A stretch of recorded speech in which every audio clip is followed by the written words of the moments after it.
In a move that is already sending shockwaves across global diplomatic circles and stirring fierce domestic debate, President Donald Trump is set to fly in thousands of white Afrikaner refugees from South Africa to the United States next week. This development, confirmed by internal government memos and officials briefed on the plan, is the culmination of Trump's bold and controversial pledge to offer sanctuary to what he calls persecuted white South Africans, a claim that has drawn both support and condemnation since his return to office. The Trump administration has reportedly fast-tracked the approval process for the first wave of Afrikaners, many of whom are farmers and members of the white ethnic minority in South Africa, while refugee admissions for virtually all other groups remain suspended under Trump's executive order. This exception, crafted specifically for Afrikaners, marks a radical deviation from long-standing U.S. immigration protocols. According to documents obtained by media outlets, the Afrikaners are expected to arrive at Washington Dulles International Airport in Virginia as early as Monday, May 12, 2025, where federal officials are preparing a formal welcome ceremony. The origins of this unprecedented policy trace back to Trump's mounting accusations against the South African government. Since retaking the White House, Trump has repeatedly accused South Africa of engaging in racially motivated persecution against its white minority, particularly Afrikaner farmers. His outrage reached a boiling point earlier this year when South Africa enacted legislation allowing the government to seize private land, mostly owned by white South Africans, in limited circumstances without offering compensation. While South African officials defended the measure as a step toward justice after decades of apartheid and land dispossession, Trump decried it as state-sponsored racism and swiftly retaliated by cutting U.S. financial aid to South Africa. His stance, considered by many to be a political firebomb, found fertile ground among far-right groups in the U.S. and abroad who view the Afrikaner plight as a battlefront in a broader cultural war. Trump's supporters heralded his policy as a moral obligation to protect white Christians facing systemic discrimination. Within weeks of his declaration, U.S. officials were dispatched to Pretoria to screen potential candidates for refugee status. Over 8,000 requests were received from white South Africans desperate to flee, and the Trump administration fast-tracked the first group of 100, many of them farmers, through a special exemption process that sidestepped the typical refugee backlog. The speed of this processing is raising serious questions. Under normal circumstances, refugees fleeing war and famine, such as those from the Democratic Republic of Congo, Afghanistan, or Myanmar, must wait an average of 18 to 24 months, often enduring years in squalid camps before gaining approval. Yet the Afrikaners being brought to America waited as little as 3 months. The Department of Health and Human Services, rather than the State Department, is managing their resettlement and has already begun coordinating with aid agencies to provide everything from diapers and phones to groceries and weather-appropriate clothing.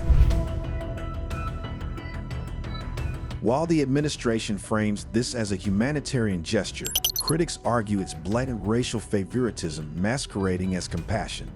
The move has sparked intense backlash from refugee advocates who accuse the Trump administration of cherry-picking its refugees based on race and ideology. Mark Hetfield, president of the Jewish Refugee Agency HIS, expressed his deep concern, stating that while his organization would welcome the Afrikaners, they were profoundly disturbed by the government's refusal to admit thousands of other refugees, many of whom have already been cleared for travel. Others, like Timothy Young of Global Refuge, underscored the broader implications, saying that thousands of refugees from around the world remain stranded in limbo despite being fully vetted and approved for travel. He described the selective mobilization as a slap in the face to African allies, religious minorities, and other populations facing extreme violence and persecution. But from Trump's perspective, this is a promise fulfilled and a policy grounded in principle. His administration sees the move as rectifying a global blind spot where white minorities are ignored in the refugee conversation.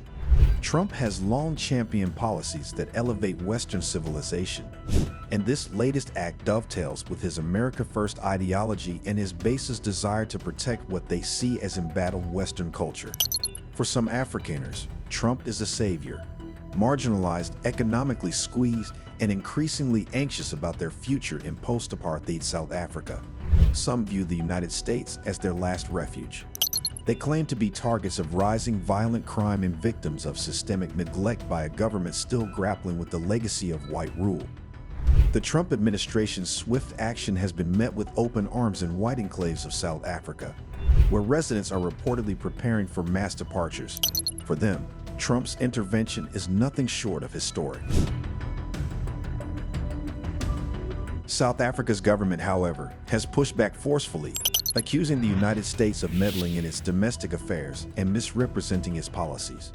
Officials have called Trump's statements inflammatory and untrue, warning that the relocation of Afrikaners could damage diplomatic relations. They argue that the land reform bill has been distorted by foreign media and that violent crime affects all South Africans regardless of race.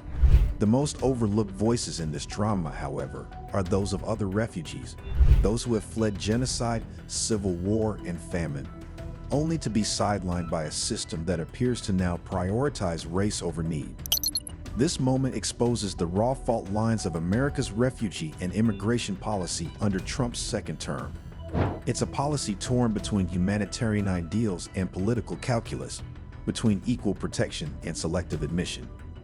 The Afrikaner exception, as it's now being called in legal circles, may set a precedent that could reshape not just the U.S. refugee system, but the global image of America's role as a refuge for the oppressed. In the end, this story is not simply about planes full of white South African farmers touching down on American soil. It's about whose suffering we choose to see. It's about how power can elevate some cries for help while silencing others. It's about whether humanitarianism, once a bipartisan value, can survive in an era where race and geopolitics are now the gatekeepers of compassion. As the first Afrikaner families begin their journey to the U.S. next week, the world will be watching. Not just South Africans, not just Americans, but millions across the globe who wonder who gets to be saved and who is left behind. Your perspective matters. What do you make of Trump bringing thousands of white South Africans to America as refugees? Share your thoughts and insights in the comments section below. If you like this video, be sure to subscribe to the New Africa channel and turn on the notification bell so you don't miss any of our informative future videos. Stay informed, stay engaged, and thank you for watching.